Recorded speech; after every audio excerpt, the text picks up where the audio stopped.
This evening, once again, vanavond we are discussing biblical holy days. gaan we weer Bijbelse feesten bespreken. In this instance, not a happy holy day, not a holiday. Op dit moment niet een blijde feestdag, maar een heilige dag. And furthermore, not something of which we read in the Torah in the 5 books of Moses. En behalve dat, we lezen hier ook niet over in een van de boeken van Mozes. And yet, it is biblical. En toch is het Bijbels. Specifically in Zechariah chapter 8, verse 19. Vooral staat dat in Zacharia 8, vers 19. The prophet makes reference to 4 fasts. En de profeet refereert aan 4 vasten. They are identified by the months in which they take place. En ze worden geïdentificeerd met de maand waarin waarin gevast wordt. The fast of the fourth month. De vaste van de 4e maand. And the fast of the 5th month. En van de 5e maand. And the fast of the 7th month. En van de 7e maand. And the fast of the 10th month. En de vaste van de 10e maand. Now, of course, we should note that the months are given by number rather than name. En we moeten dus hier zien dat de maanden genoemd worden met een getal, met een nummer en niet met een naam. As you all undoubtedly remember, zoals je ongetwijfeld wel herinnert, originally there were no names for the Hebrew months. Oorspronkelijk waren er geen namen voor de Hebreeuwse maanden. They were simply counted, number by number. Alleen maar geteld. And everyone undoubtedly remembers from which month we count. En je weet vast nog wel van welke maand we beginnen. That is, as we read in Exodus chapter 12, verse 2. Zoals we lezen in Exodus 12, vers 2. The month of the Exodus from Egypt is the first month. En de uittocht van Egypte, de maand waarin dat plaatsvond, was de eerste maand. That inevitably means that the present month is the 4th month, counting from the month of the Exodus. Dat betekent dus dat deze maand de 4e maand is, als we dus het begin nemen bij de uittocht. And indeed, as you may well be aware, Jews just observed the fast of the 4th month. En de Joden houden inderdaad de vasten aan van de 4e maand. Now, I'd like to return to Zechariah chapter 8, verse 19, much later this evening. Ik wil later terugkomen vanavond op Zacharia 8, vers 19. It is, first of all, instructive for us to consider the background of Zechariah chapter 8. Het is leerzaam voor ons om de achtergrond van Zacharia 8 te leren kennen. I'm sure it comes as no surprise to you that the background of chapter 8 is chapter 7. En ik denk dat jullie niet verbaasd zijn als je beseft dat dat hoofdstuk 7 is. Specifically at the beginning of Zechariah chapter 7. En vooral het begin van Zacharia 7. The prophet reports that people solicited of him guidance. En hij zegt dat zij van hem leiding verwachten. That is, in verse 2 we read that Beit El, Sar Etzer, and Regem Melech and their people sent to seek out, as it were, the countenance of God and ask the prophet, God's representative. Bethel had Sarazezer Rechem-Melech met zijn mannen gezonden om de gunst van de Heere te zoeken en om te vragen aan de priesters die tot het huis van de Heerscharen behoorden en aan de profeten. And the question was, shall I weep in the 5th month as I have done for these several years? En de vraag was, moet ik in de 5e maand wenen en vasten zoals ik dit nu reeds zoveel jaren gedaan heb? Well, of course, this refers explicitly to one of the 4 months that we mentioned earlier, the 5th month. En dit refereert dus speciaal aan de 5e maand. And the fast of the 5th month is on many levels the preeminent one, the most severe of these fasts. En de vaste van de 5e maand is een van de belangrijkste vasten in deze maand. What happened in the 5th month? Wat gebeurde er in de 5e maand? For this, we turn to both the book of Kings and the book of Jeremiah. We gaan hiervoor naar het boek Koningen en Jeremia. In Kings 2, chapter 25, Koningen hoofdstuk 25, the last chapter of the book of Kings, het laatste hoofdstuk van het boek Koningen. we read, beginning in verse 8. Lezen we bij vers 8. I think maybe you should read it without me. That is, I'll just summarize in brief, but if you could please read verses 8 and 9 and 10. We lezen 8, 9 en 10. Op de 7e dag van de 5e maand.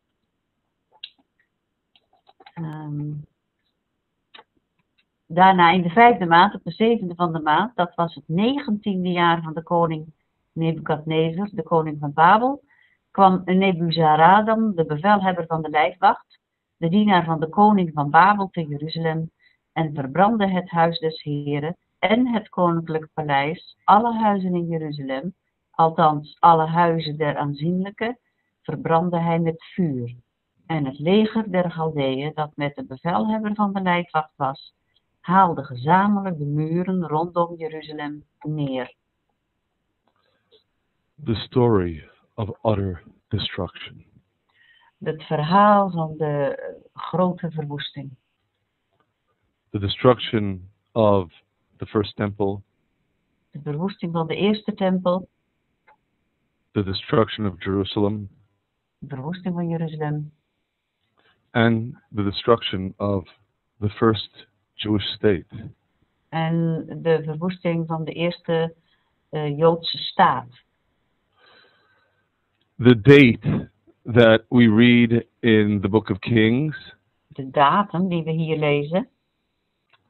The 7th day of the 5th month. De 7e dag van de 5e maand. Now, we should note that in Jeremiah, en we moeten opmerken dat in Jeremia, likewise in the very last chapter of Jeremiah, ook in het laatste hoofdstuk van Jeremia, in chapter 52, in Jeremia 52, we read likewise of this final destruction. Lezen we ook over deze laatste verwoesting. This is from verse 12 and on. Vanaf vers 12 lezen we dat. To save us time, I will note om tijd te sparen, that the description of the destruction of the temple, of Jerusalem, of the Jewish state, is almost identical to what we read in the book of Kings. En daar staat ongeveer hetzelfde, bijna hetzelfde, over de verwoesting van de Joodse staat en van de tempel als wat we net gelezen hebben in het boek Koningen. There's just one critical difference.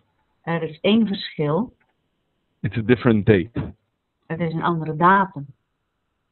If we look in verse 12, the date here is given En dus als we zien in vers 12, dan is de datum daar. as the 5th month on the 10th of the month. In de 5e maand op de 10e van de maand.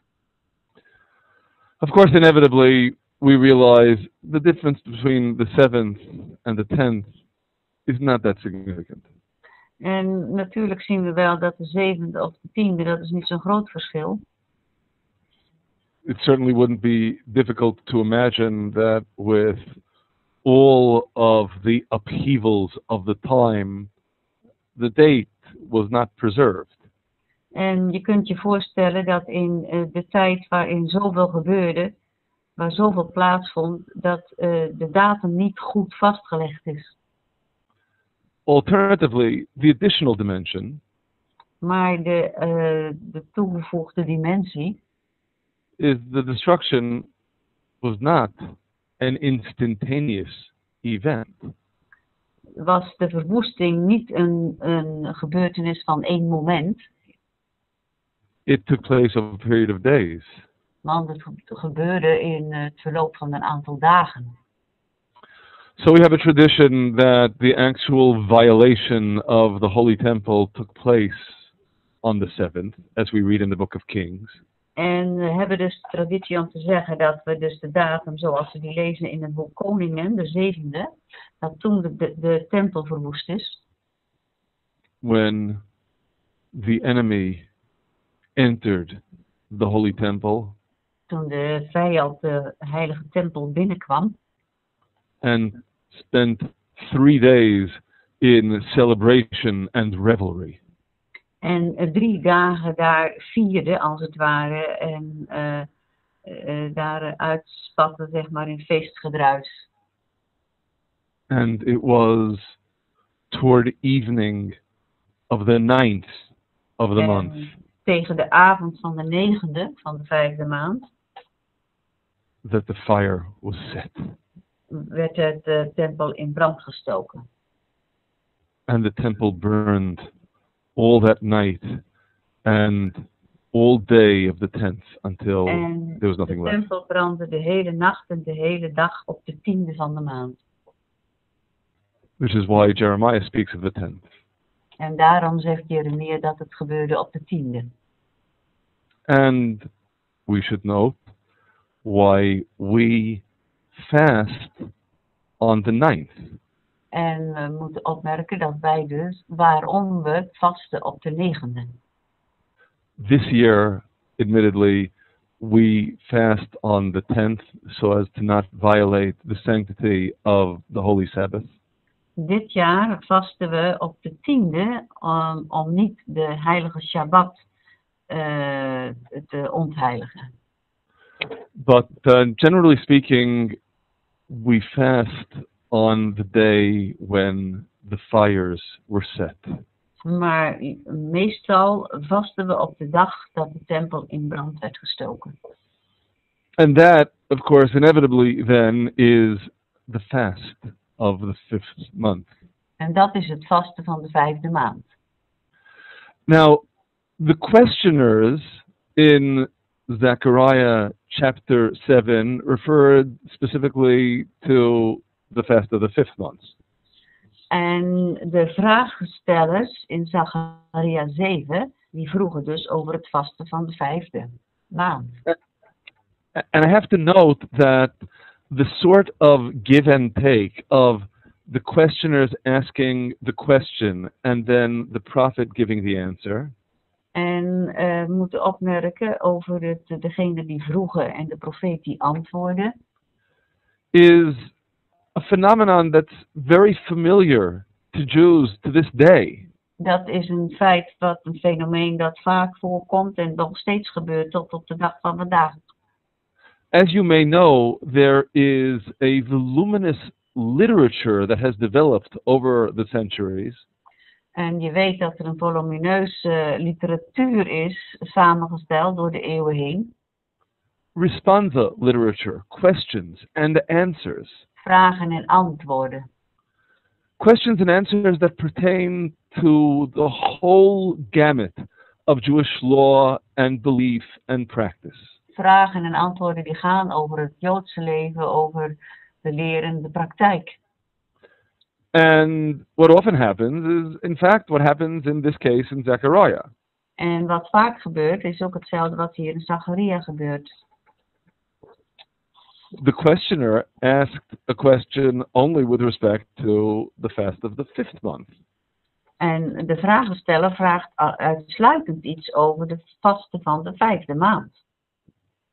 The answer from the prophet, En het antwoord van de profeet, as is often the case with answers from rabbis as well to this day, zoals zo vaak het geval is met antwoorden van rabbijnen, ook tegenwoordig, introduces additional dimensions that weren't even explicit in the original question.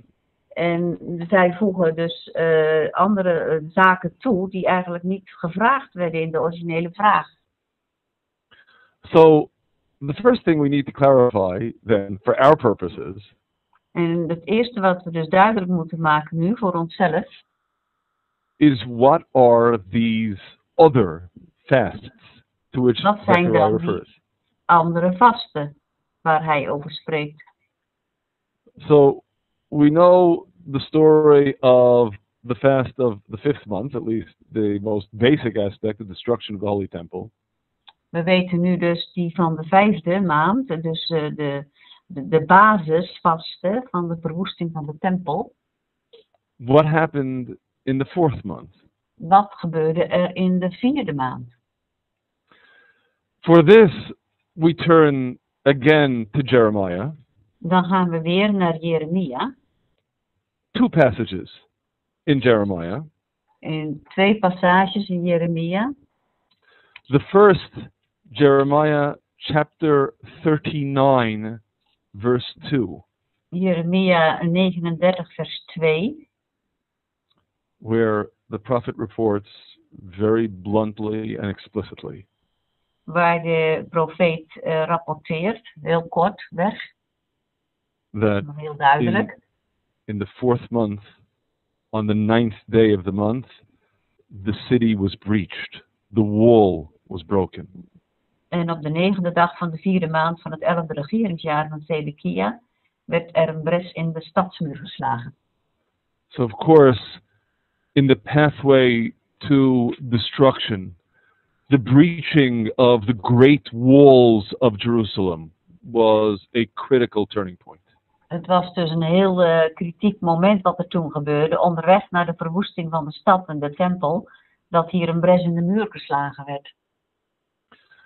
There's an additional dimension associated with the same date. Er is nog een dimensie die geassocieerd wordt met dezelfde datum.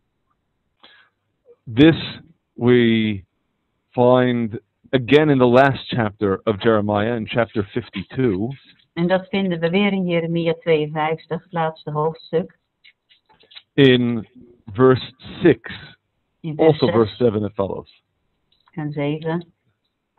In verse 6, again referring to the 9th day of the fourth month.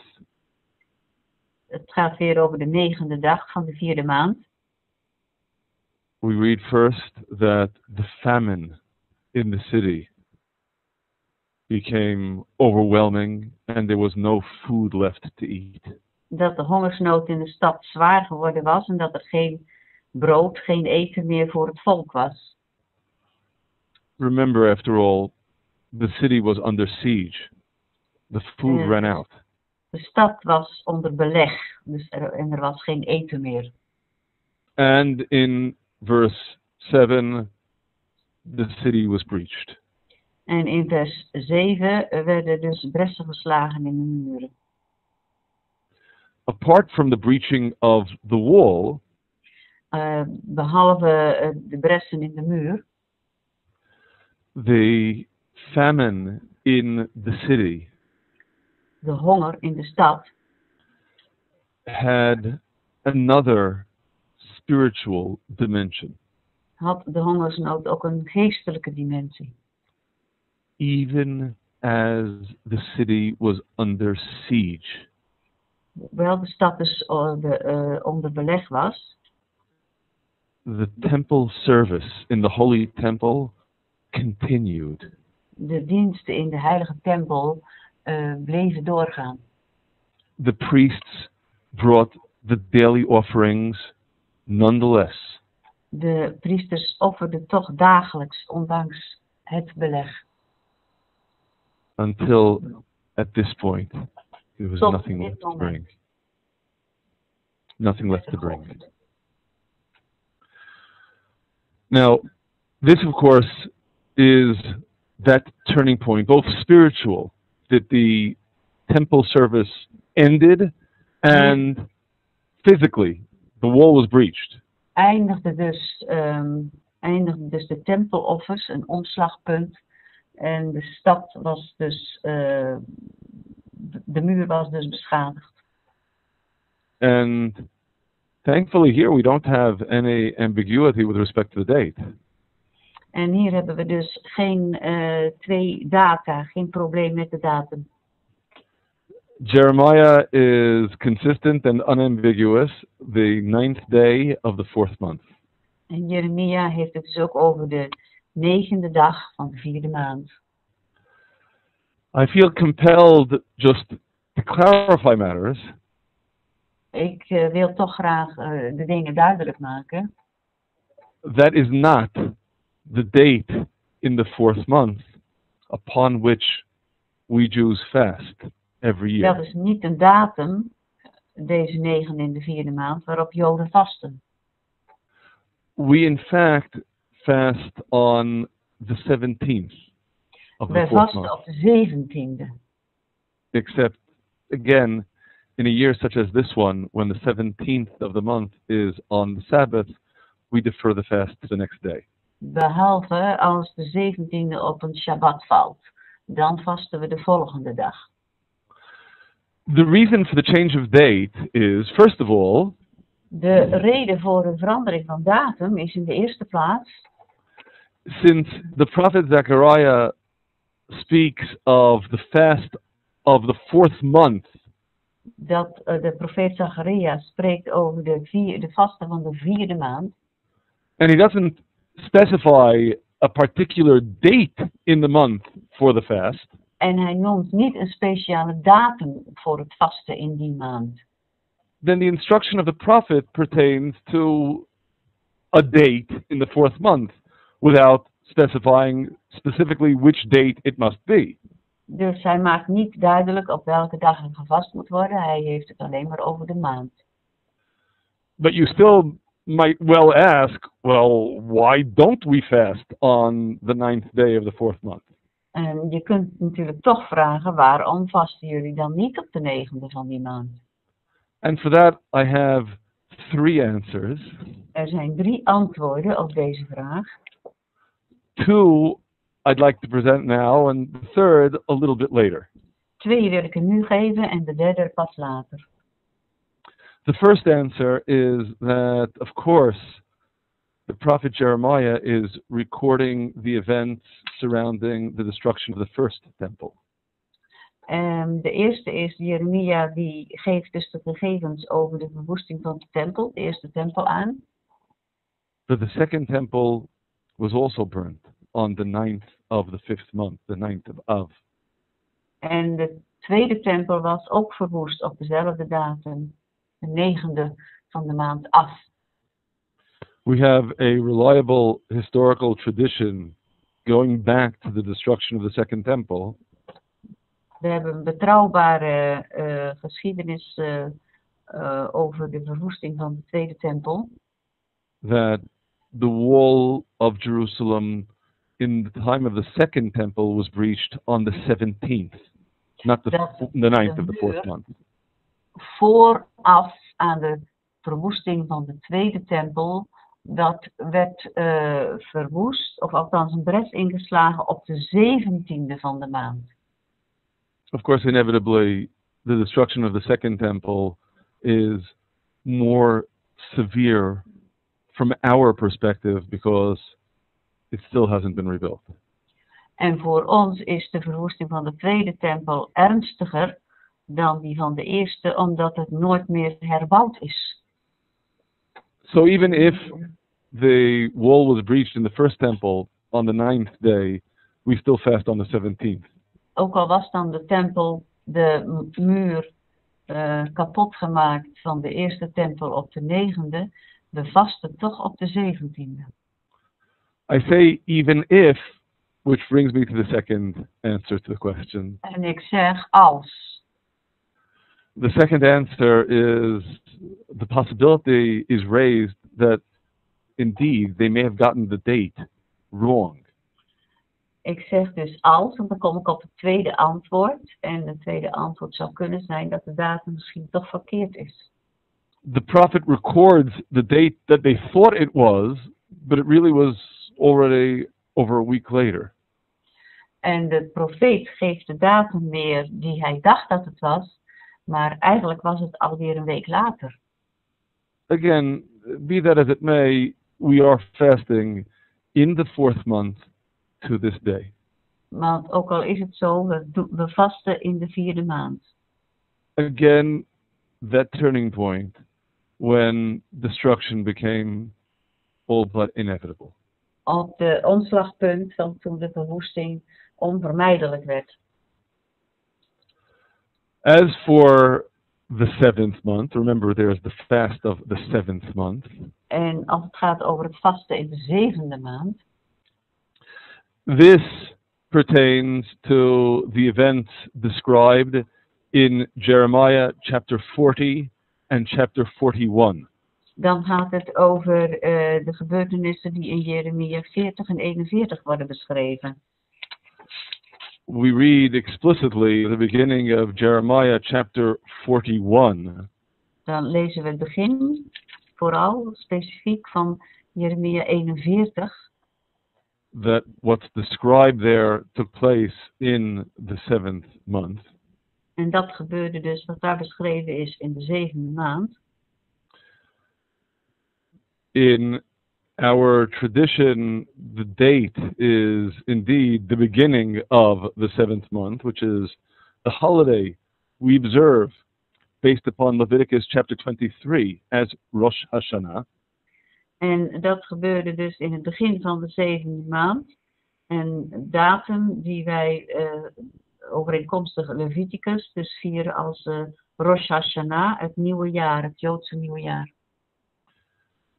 That is the assassination, the murder of Gedaliah ben Achikam. En dat is dus de moordaanslag op Gedaliah, de zoon van Achikam.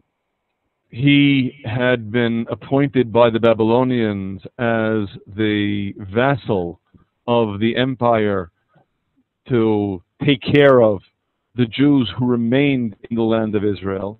Hij was door de Babyloniërs aangesteld als plaatsvervangend leider in Israël, van de mensen die daar gebleven waren. And his murder resulted in everyone fleeing from the Babylonians, fleeing from the land. En de moord op hem heeft geresulteerd in het vluchten van alle mensen uit Babylonië. Of naar uit Babylonië. Until that point, there had at least been some continuous presence, even after the destruction of the temple. Tot dat moment waren er nog altijd Joodse mensen woonachtig in het land, tot aan de moord. After that murder, there was no one left. En na die moord was er geen Jood meer over in het land.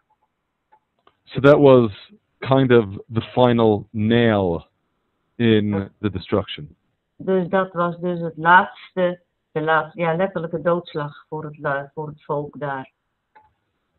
And the fast of the 7th month we observe likewise to this day. En het vasten op de 7e maand houden we nog steeds.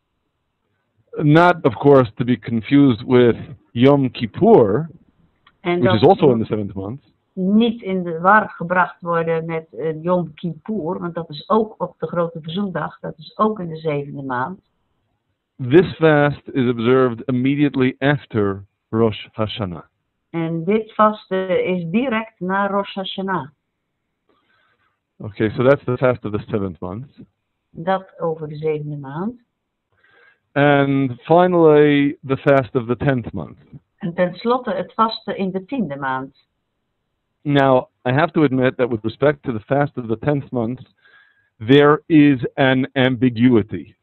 En ook over het vasten in de tiende maand is er weer tweeslag, verschillende uitleggingen.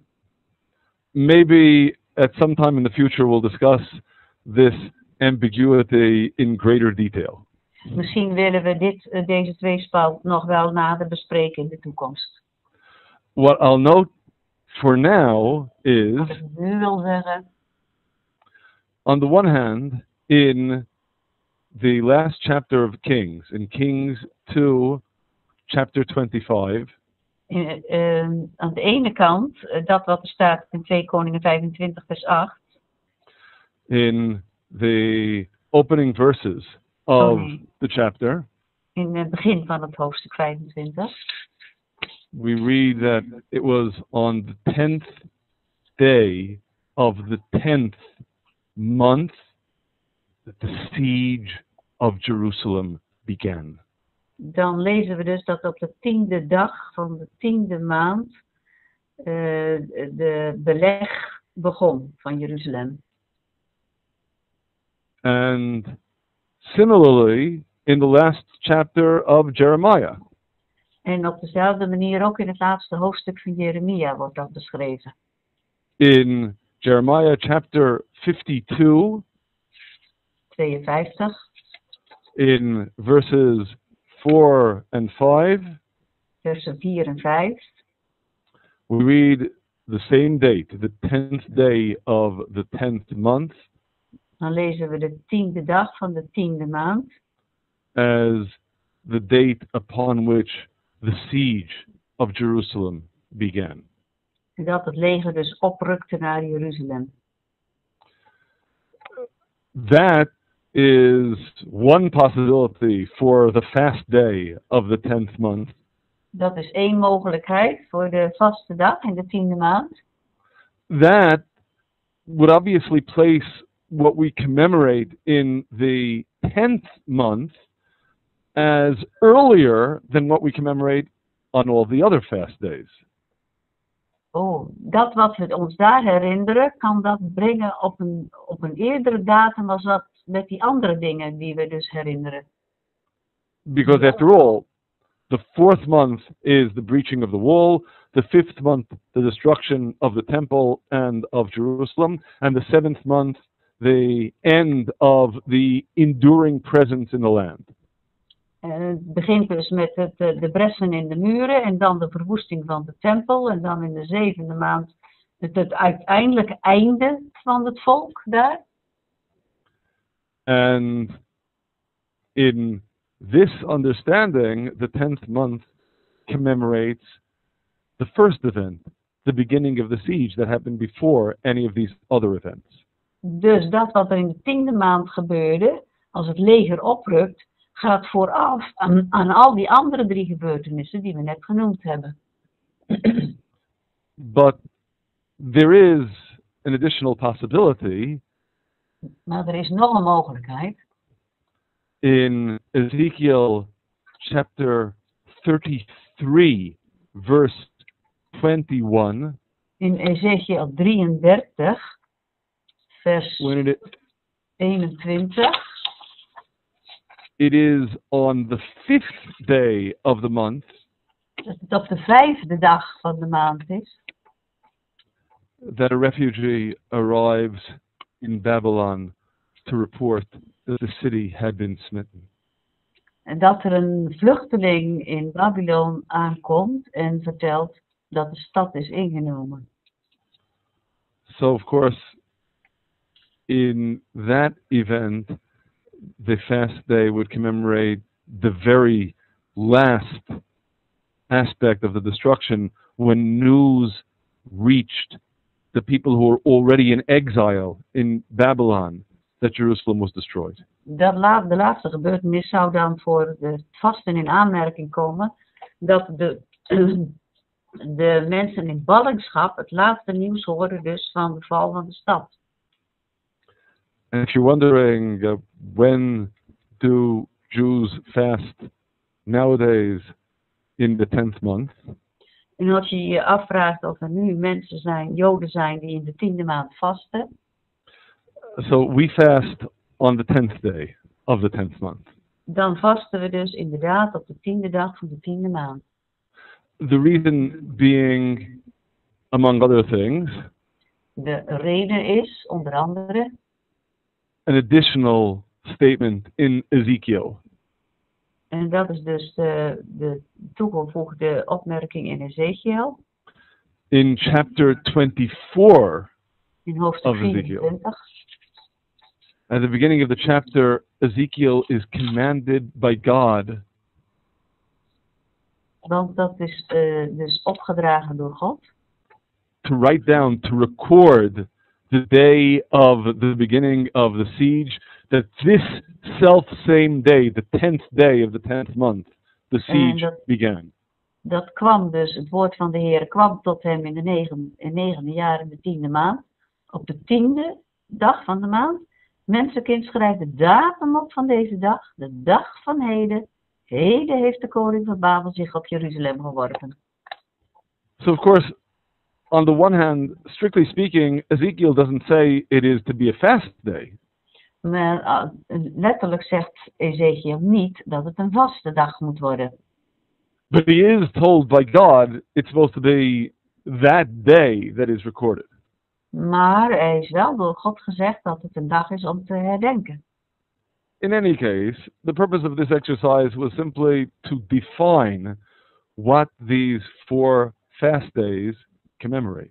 In ieder geval zijn deze uitleggingen allemaal nodig om te begrijpen waar deze vaste dagen op rusten. But inevitably, as I'm sure you expect, there are additional levels of depth here. Maar zoals jullie waarschijnlijk wel zullen verwachten, zijn er natuurlijk nog andere lagen hierin, van diepere lagen. I promised a third answer to the question of why the fast of the 4th month is on the 17th instead of on the 9th. Ik heb een derde antwoord beloofd waarom dat het vast op de 17e dag is en niet op de 9e. The third answer pertains to something that happened much, much earlier. En dat betreft iets wat veel eerder gebeurd is. This isn't a date that is explicit in Scripture. En deze datum staat niet helemaal precies in de schrift. It requires some arithmetic to arrive at it. Daar heb je wat rekenen voor nodig om hier uit te komen. As we saw some time ago in Exodus chapter 19. Zoals we een tijdje terug zagen in Exodus 19. In the opening verse of the chapter, when Israel comes to Mount Sinai, where God reveals his Torah to the nation. Al in de eerste tekst, in de 3e maand na de uittocht van de Israëlieten uit het land Egypte, op die dag kwamen zij in de woestijn Sinaï, waar de wet gegeven is. We read that they came to the wilderness of Sinai in the Kwamen third dus in month. de woestijn Sinaï. In the 3rd month, where in the absence of information on the contrary, we understand that to mean the beginning of the 3rd month. Het is de 3e maand en het staat er niet, maar het betekent wel dat het eigenlijk het begin is van de 3e maand. In our last installment of biblical holy days and their messages, In onze laatste lessen van de Bijbelse heilige dagen, feestdagen en de boodschap, we noted that it is our tradition based upon this dat onze traditie die hierop gebaseerd is, that the revelation at Sinai took place on the 6th or 7th day of the 3rd month. dat de openbaring van op de berg Sinaï gebeurde op de 6e of de 7e dag van de 3e maand. The day that is commemorated as Shavuot. En dat is dus de dag die herinnerd wordt en gevierd wordt als het wekenfeest Shavuot. But of course it's important for us to remember that Shavuot, whatever happened that day, was not the end of God's revelation, it was just the beginning. En wat ook de datum is en wat er ook gebeurde, het was niet het eind van de openbaring van God, maar het was het begin. In Exodus chapter 24, verse 18. In vers 18 van Exodus 24. We read what happened next. What happened next is Moses climbs Mount Sinai and is there with God, receiving the Torah for 40 days and 40 nights. Dat Mozes dus de berg opging en dat hij daar met God was op die berg 40 dagen en 40 nachten. What happened at the end of those 40 days and 40 nights? Wat gebeurde er aan het eind van die 40 dagen en 40 nachten? To answer that question, we turn to Deuteronomy chapter 9. Om dat te beantwoorden gaan we naar Deuteronomium hoofdstuk 9. In Deuteronomy chapter 9, in verses 9, 10 and 11. In de versen 9, 10 en 11. We read Moses' description of his climbing the mountain in order to receive the tablets of stone. Daar lezen we hoe Mozes beschrijft dat hij de berg opging om daar de stenen tafel te ontvangen. And he's on the mountain learning the Torah for 40 days and 40 nights. En hij is daar dus 40 dagen en nachten. And in verse 11, at the end of the 40 days and 40 nights, en na verloop van die 40 dagen en 40 nachten, when God gives Moses the tablets of stone, nadat de Heer dus 2 stenen tafelen gegeven heeft, he also gives him the news that Israel made a golden calf. Hoort hij ook van God het nieuws dat Israël een gouden kalf heeft gemaakt. When in the year would this have taken place? Wanneer heeft dit plaatsgevonden? Well, again, by simple arithmetic, adding 40 days to when the revelation at Sinai took place. Gewoon 40 dagen dus optellen, rekenen dus. We conclude that Moses was coming down the mountain on the 17th of the 4th month. Dan rekenen we dus uit dat hij naar beneden kwam van de berg af op de 17e van de maand. De 4e maand. The sin of the golden calf was on the 17th of the 4th month. Dat was dus op de 17e van de 4e maand. The breaking of those tablets, those precious tablets that had been inscribed with God's word, was on the 17th day of the 4th month. En de 2 tafelen werden dus op de 17e van die maand werden ze verbrijzeld.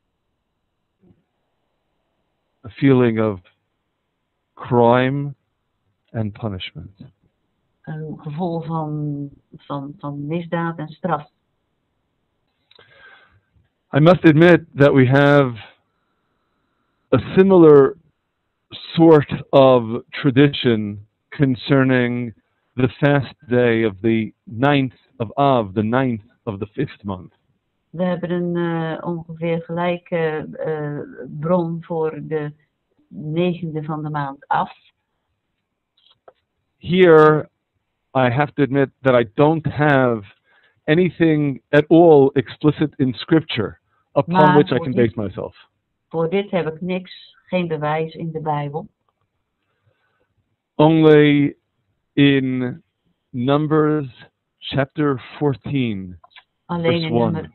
nummer 14, vers 1, we read that the assembly, all of Israel, lifted up their voices and cried that night. daar lezen we, toen verhief de hele vergadering haar stem en het volk weende in die nacht. Which inevitably begs the question, which night? En dan komt de vraag natuurlijk, welke nacht? And the answer in our tradition is the night when they would have a lot to cry about. En het antwoord is dan, dat is de nacht dat ze veel te bewenen hadden. That having cried for no reason, frivolously, Want ze hebben niet zomaar gehuild. there they were crying because they didn't want to go into the land of Israel because the spies had brought an evil report about the land. Zij wilden het land niet ingaan omdat de spionnen een slecht rapport gegeven hadden over het land.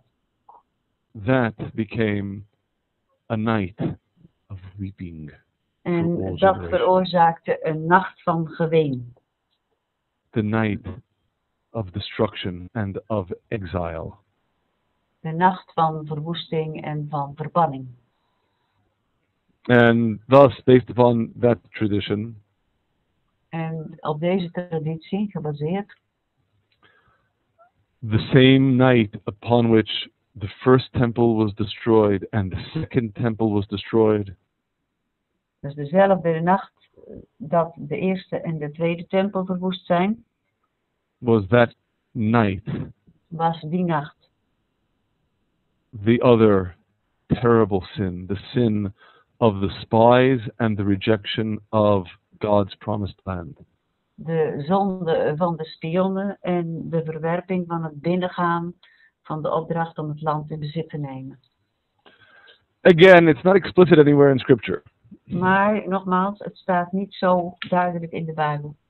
but perhaps it is hinted in Psalm 106. Maar misschien wordt u wel op gezinspeeld in Psalm 106. Because there, in verse 24, we read of the sin of rejecting God's precious land.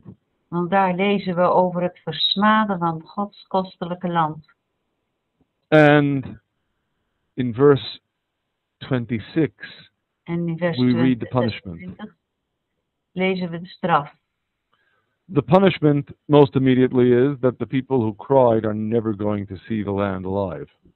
De straf is dat de mensen die weenden nooit in hun leven het land zullen betreden. But the additional punishment in verse 27 is En de toegevoegde straf in vers 27 is that God will cast their children among the nations and scatter them among the lands. dat ook hun nakroost zou neervellen onder de volken en hen verstrooien over de landen. So the day of exile and destruction is the day of the sin of the spies.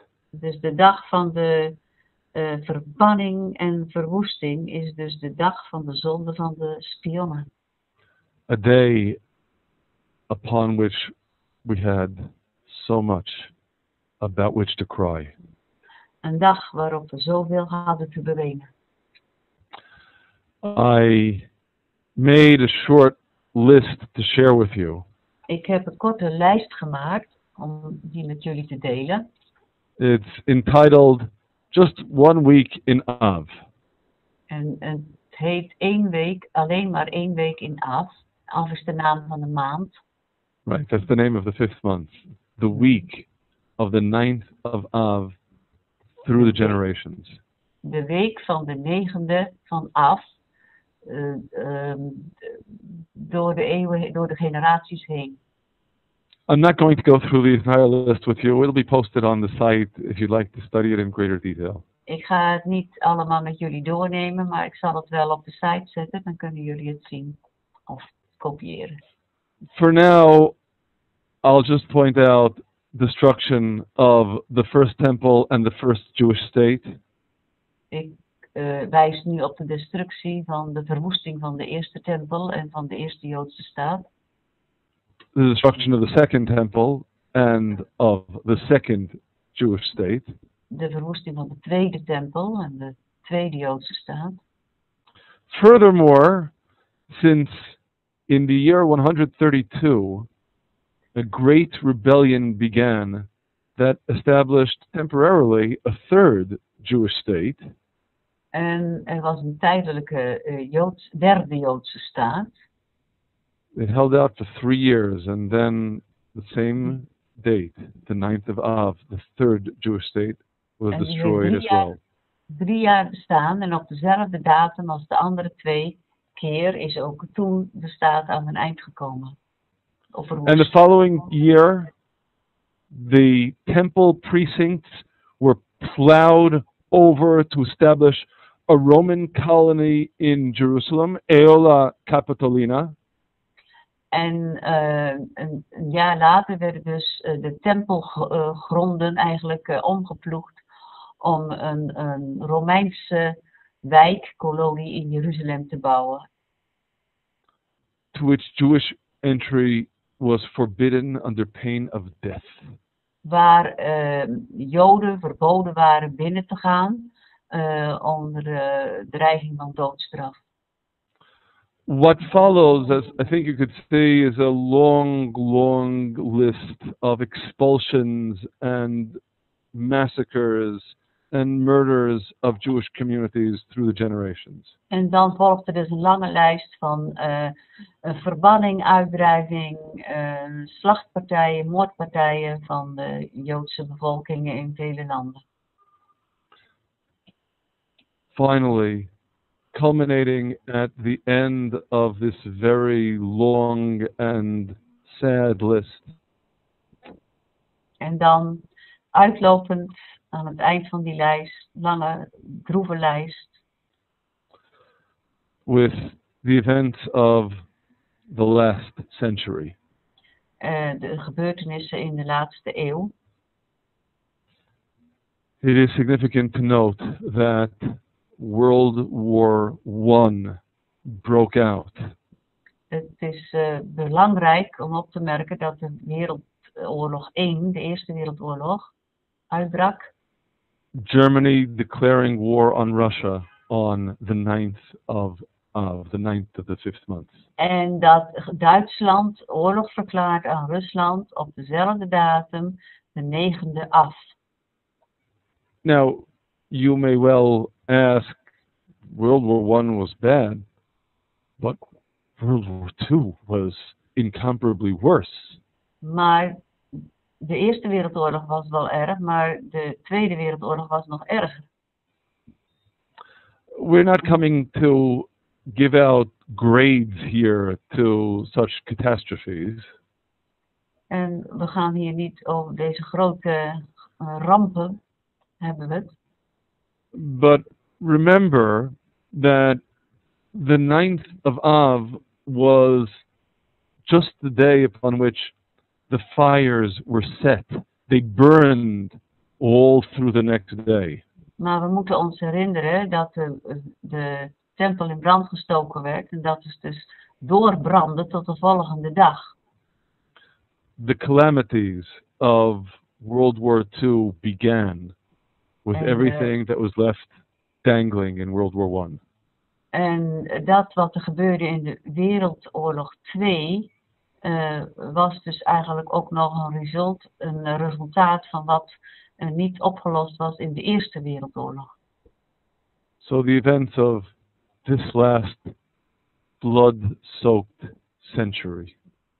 Dus de gebeurtenissen van de vorige bloeddoordrenkte eeuw. Indeed, begin with World War I and the 9th day of the 5th month. Begon op de 9e af.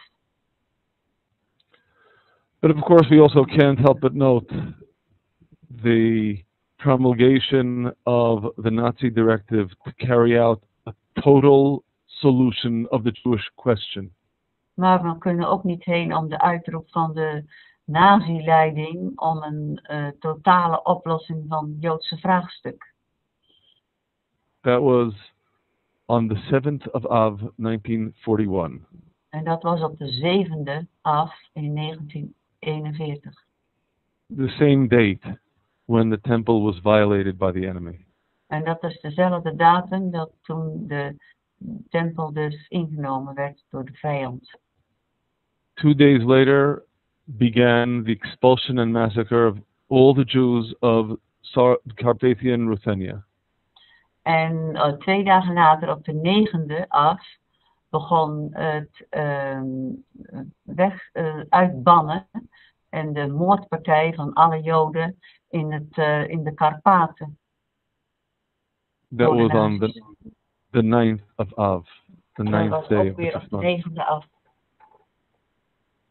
I have to confess that I feel a particular resonance with that event. Ik moet zeggen dat ik een speciaal gevoel daarbij heb, bij deze gebeurtenissen.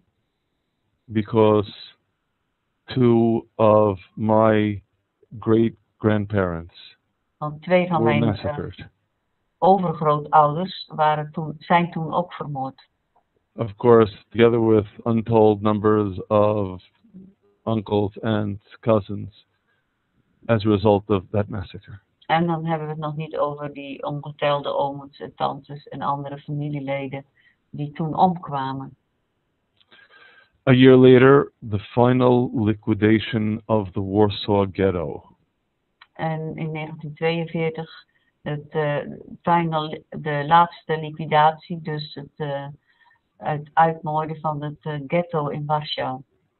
Which on more ways than we can even imagine represented the spiritual, cultural hub of world Jewry up until that point.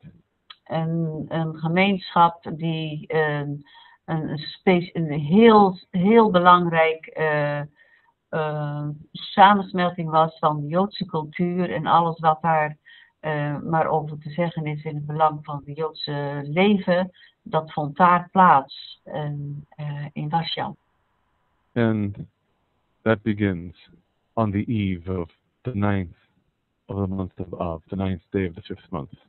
En de totale deportatie begint dus op de avond van voorafgaand aan de 9e af.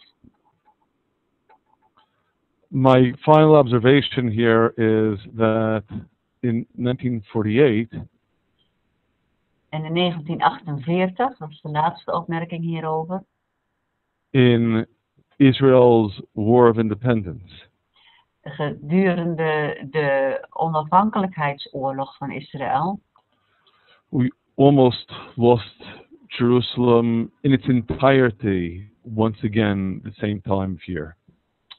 Verloren we Jeruzalem bijna op dezelfde datum, dezelfde periode.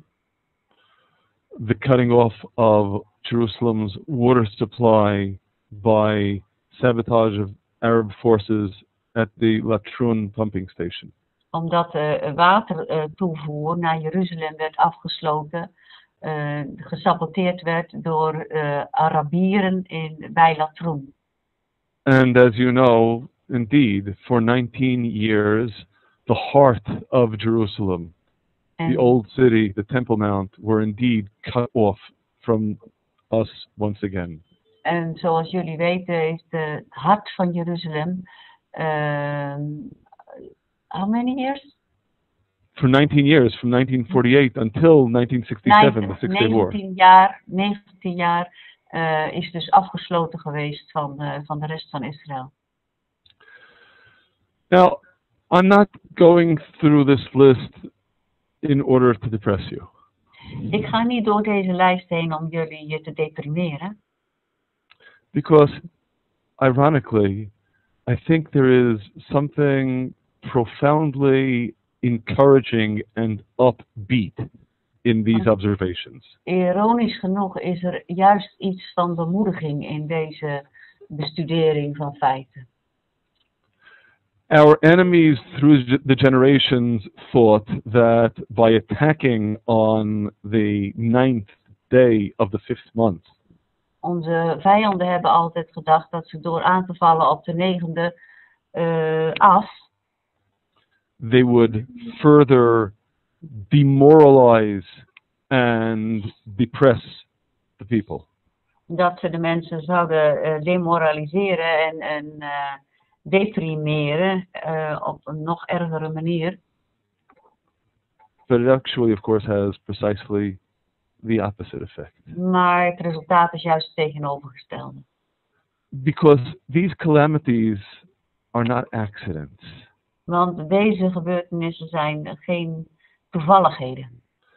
The long, blood-soaked history of the 9th of Av De lange geschiedenis, een bloed, de doordrenkte geschiedenis van de 9e af, is a terrifying but eloquent testimony that there is someone in charge. is een schrikwekkend moment en gebeurtenissen, maar ook een heel duidelijk teken dat er iemand aan de leiding staat. There are no accidents, there are no coincidences. Het is geen toeval. There is the guiding hand of God. Daar is de leidende hand van God in te zien. So while on the one hand that means that when we consider all of these terrible tragedies, our rejoicing is never complete. En zodat ook aan de ene kant voor al deze vreselijke gebeurtenissen onze vreugde nooit volledig is. And indeed, in Psalm 126, En Psalm 126, we read specifically about the period of the redemption as one in which, in verse 2, our mouths will be filled with laughter. en lezen we speciaal in Psalm 126, toen werd onze mond vervuld met lachen en onze tong met gejuich. Because until then, our mouths are never really filled with laughter. Toen zei men onder de heiden, de Heer heeft grote dingen bij ons gedaan. Wij waren verheugd. And that means also that even in the pinnacle of our joy, we never, ever forget Jerusalem. En zelfs als we ontzettend veel vreugde beleven en blij zijn, dan nog vergeten we Jeruzalem niet. Nooit en te nimmer. As expressed in Psalm 137. Zoals staat in Psalm 137. In verses 5 and 6. In versen 5 en 6. If I forget you, Jerusalem, may my right hand forget its way. May my tongue cleave to the roof of my mouth if I don't remember you. Indien ik u vergeten, o Jeruzalem, zo vergeet u mij mijn rechterhand. Mijn tong kleven aan mijn verhemelte als ik uw niet gedenk. Als ik Jeruzalem niet verhef boven mijn hoogste vreugde.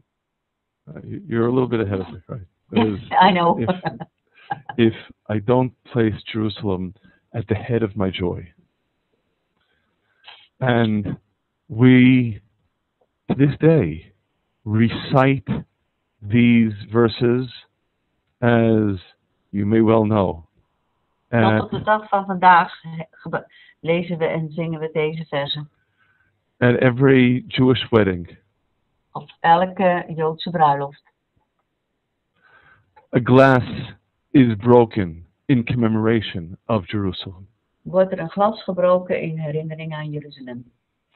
When the bridegroom goes to the bridal canopy, Als de bruidegom naar de canapé gaat, naar de goepa, we place ashes upon his head, dan wordt er as op zijn hoofd geplaatst.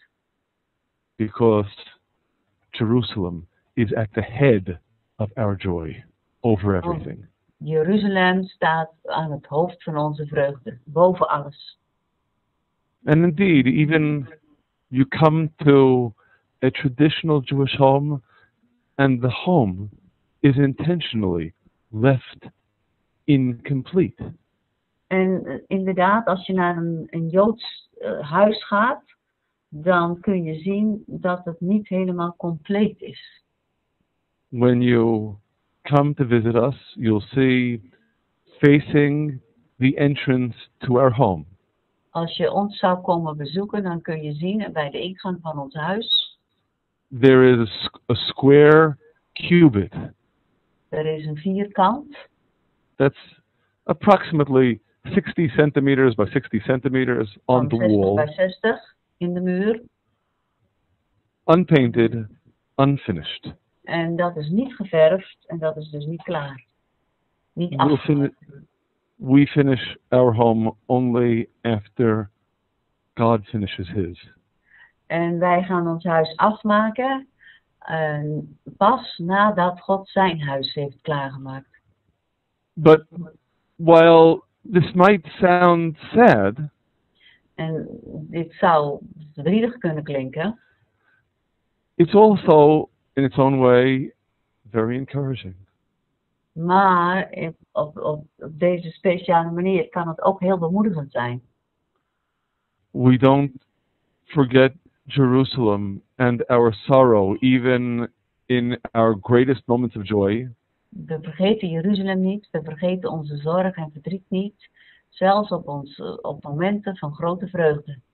But we also don't forget Jerusalem in the moments when we need consolation the most. Maar we vergeten Jeruzalem ook niet als we juist heel veel troost nodig hebben.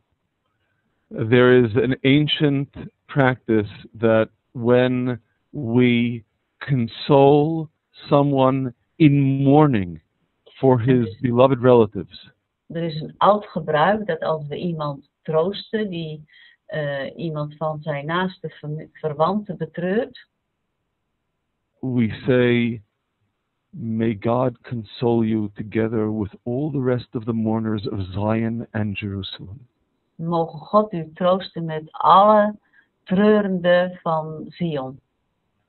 We say it to this day En we zeggen dat nog tot op de dag van vandaag. because what that means is just as we are absolutely certain Want wat dat betekent is dat wij absoluut zeker zijn that God will console the mourners of Zion and Jerusalem. dat God de treurende zeker zal troosten. De treurende van Jeruzalem en van Zion. Then there's a promise. Want het is Dat een belofte. He will console us all. Want hij zal ons allemaal troosten.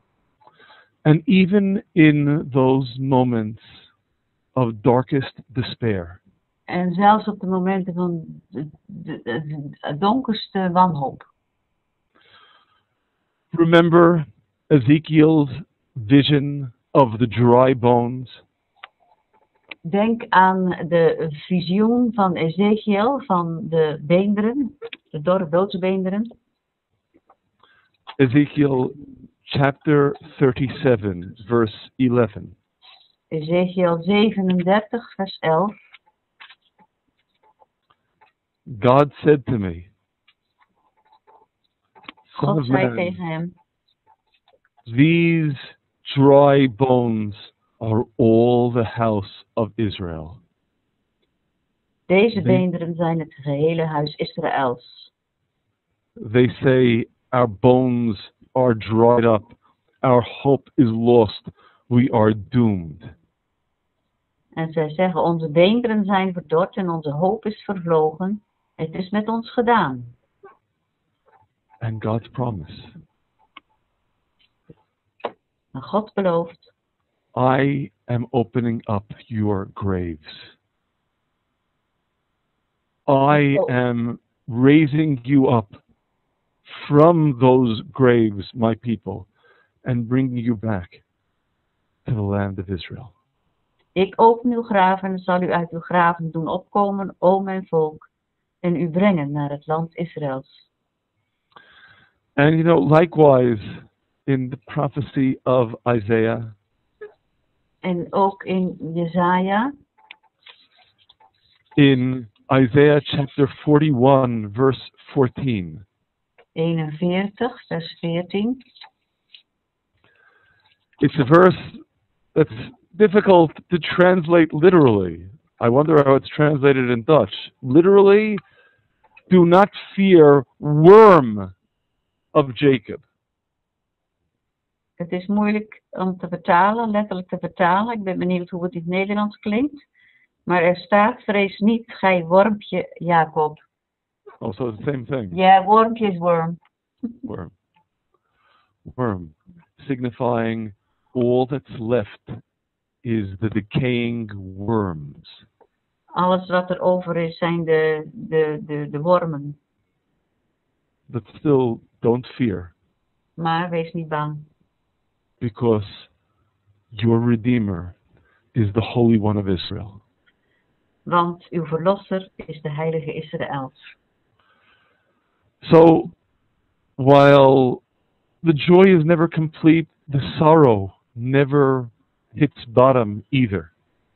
En hoewel de vreugde nooit helemaal volledig is, heeft het verdriet ook niet de overhand. And if anything, it is specifically through the mourning that we have the promise of the rebirth. En door het rouwen heen, door het verdriet heen, hebben we de belofte van de troost. As expressed in the last chapter of Isaiah. Zoals uitgedrukt in het laatste hoofdstuk van Jesaja. In chapter 66, verse 10. In hoofdstuk 66, vers 7. Gladden Jerusalem, rejoice in it, all who love it. Exult with it, all who mourn over it. Can you repeat which verse it is? Verse 10. 10. Oké, het is dus vers 10. Verheugt u met Jeruzalem en juicht over haar, gij allen die haar lief hebt. Verblijdt u over haar met blijdschap, gij allen die over haar treurt. Note, the ones who are rejoicing are specifically the ones who mourn. En let dus op dat de mensen die blij zijn ook de mensen die treuren. Well, of course, that makes a lot of sense. Dus dat maakt het wat duidelijker. It's only those who really mourned for Jerusalem. Want alleen zij die oprecht treuren over Jeruzalem, Those who really felt that there was something missing. die werkelijk iets missen, Who will truly be able to appreciate the restoration. die zullen ook de wederopbouw op zijn waarde kunnen schatten. And I feel compelled to add here a personal note. En ik wil hier ook iets persoonlijks aan toevoegen. There are people who have asked why it is that in all of the messages from Yeshivath Sharashim, En er zijn mensen die vragen waarom dat in alle boodschappen, alle studies van Yeshivath Sharashim, the messages always speak of coming with the blessings from Jerusalem. May it speedily be rebuilt in our days. Altijd spreekt over de zegeningen vanuit Jeruzalem, mogen het spoedig herbouwd worden. So, it's not rebuilt? Is het dan niet weer opnieuw gebouwd? Of course, on manifold planes, Jerusalem is more built today than it has been since the temple was standing. In heel veel aspecten is dat zeker het geval en is het veel groter en is er veel meer gebouwd dan in de tijd van de tempel. And indeed, just in terms of its size, in terms of its stature, En als het gaat over de grootte van de stad en over de statuur, it is unquestionably far, far more built today than it ever was ever in its past. dan is er veel meer gebouwd dan het ooit geweest is. And yet, En toch, as I stated earlier, zoals ik al eerder gezegd heb, as long as God hasn't completed his house, our house isn't complete either. zolang God zijn huis niet herbouwd heeft, is ons huis ook niet af. But that's not mourning just because of being sad. En dat is niet treuren om treuren van het alleen maar verdrietig zijn, If anything, on the contrary, maar tegendeel. it is the ultimate optimism. Dat is het ultieme optimisme. It's recognizing that whatever is built today, it's nothing compared with what's going to be. En het is de notie van het zien dat alles wat nu gebouwd is niks in vergelijking met wat er gebouwd gaat worden.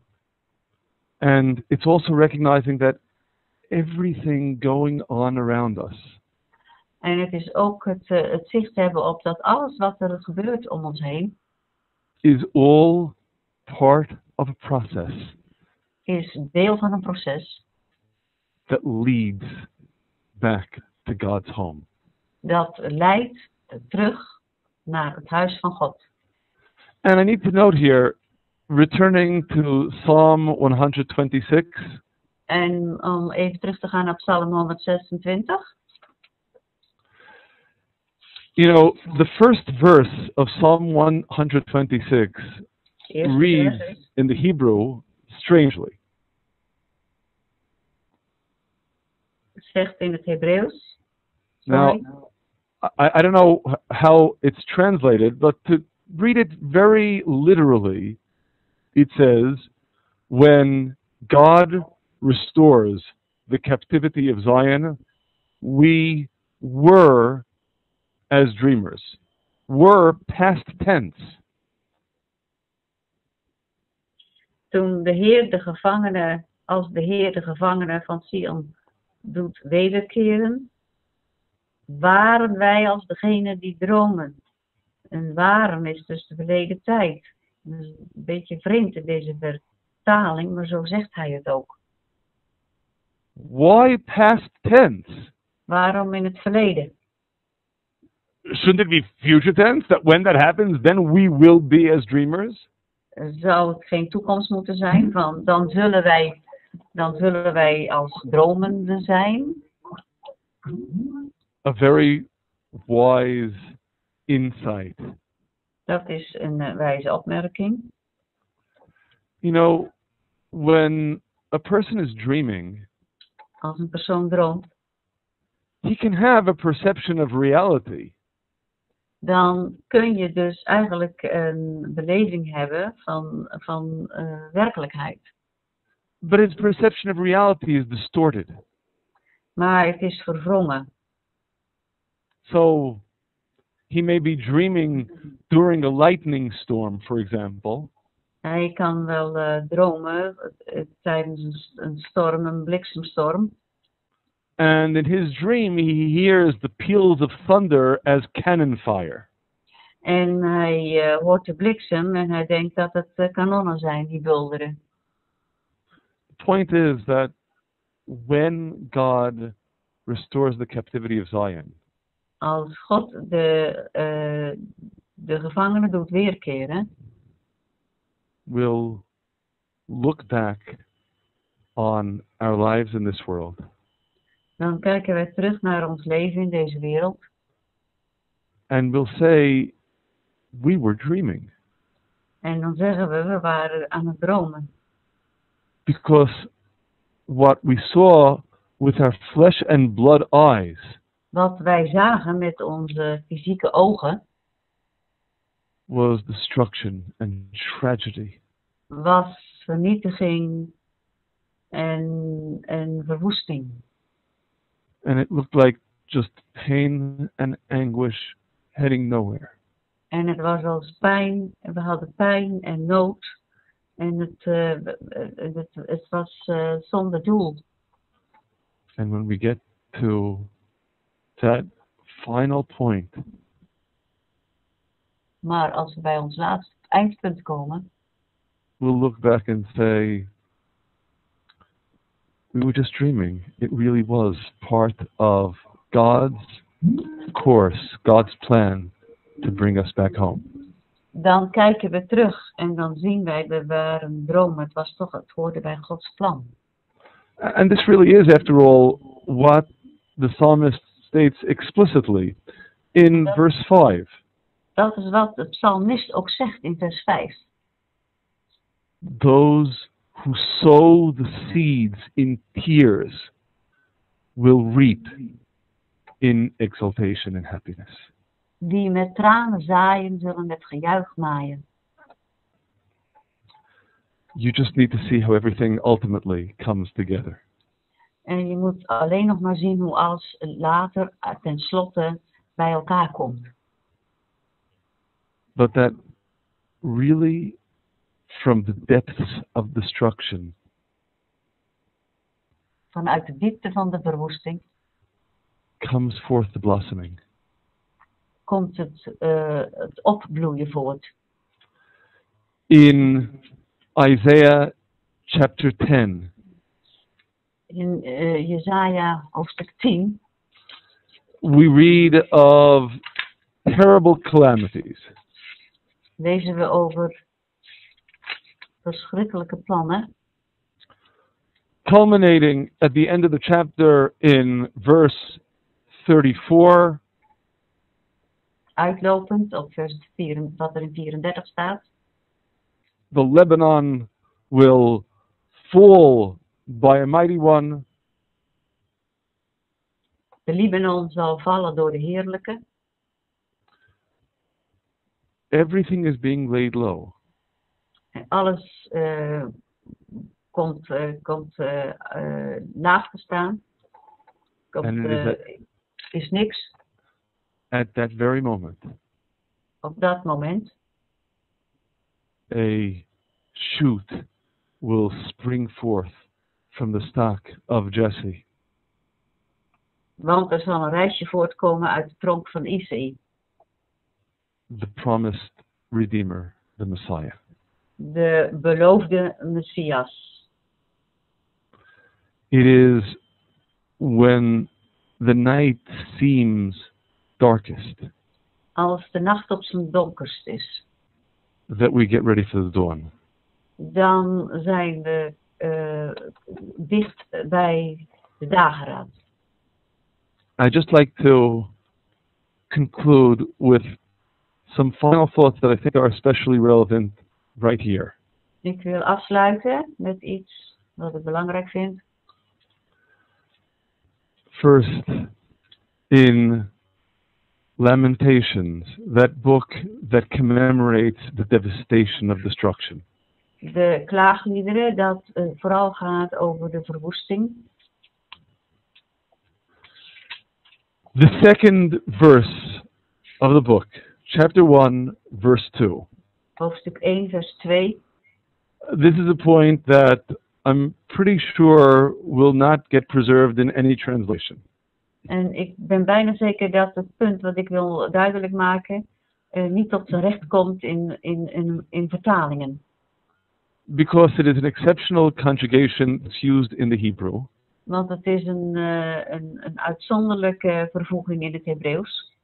It is a doubling of the verb bacho tivke balayla.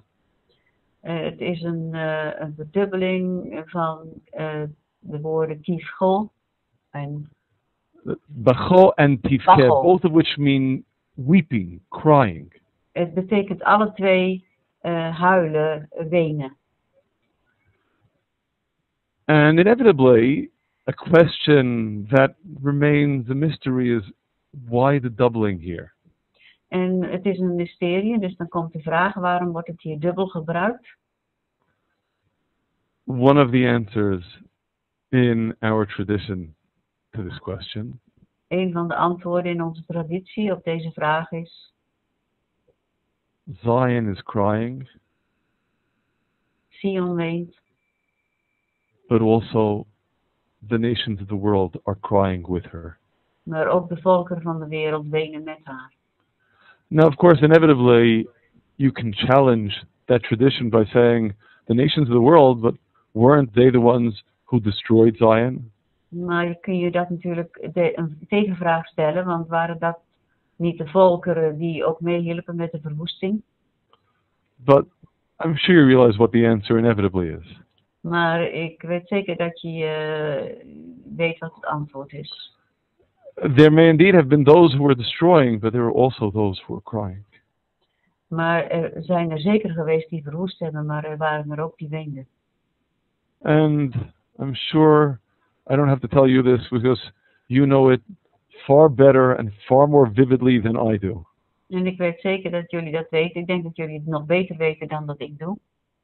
There are still those who are destroying and those who are weeping. Er zijn nog steeds verwoesters en er zijn nog steeds wenende mensen. Those who are striving to uproot and those who are striving to plant. Zij die proberen om te ontwortelen en zij die proberen te planten. Because of course, you know, we've discussed this, you know this as well as I. We hebben het besproken, je weet het wel, je weet het net zo goed als ik. This Jerusalem is the destination Jeruzalem is de bestemming for all of us. voor ons allemaal. Isaiah chapter 2, verse 2. Jesaja, hoofdstuk 2, vers 2. I find I keep on returning to this verse. Ik merk dat ik steeds terugkom op deze tekst. I wonder why.